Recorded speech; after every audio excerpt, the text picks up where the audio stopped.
నమస్కారం ETV news కు స్వాగతం. ముందుగా ప్రధానాంశాలు. కాల్పుల విరమణ తాత్కాలిక విరామమే, పాకిస్తాన్ నడవడికను బట్టే తదుపరి చర్యలన్న ప్రధాని. అణు బెదిరింపులకు భారత్ తలొగ్గబోదన్న మోదీ, ఉగ్రముసుగులో దాడుల్ని సహించేది లేదని హెచ్చరిక.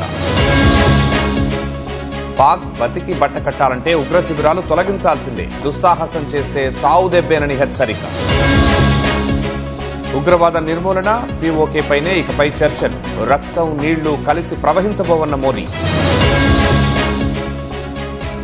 బుల్లెట్ పేలొద్దు, దూకుడుగా వెళ్లొద్దు, డీజీఎంఓల చర్చల్లో దాయాది దేశాల నిర్ణయం.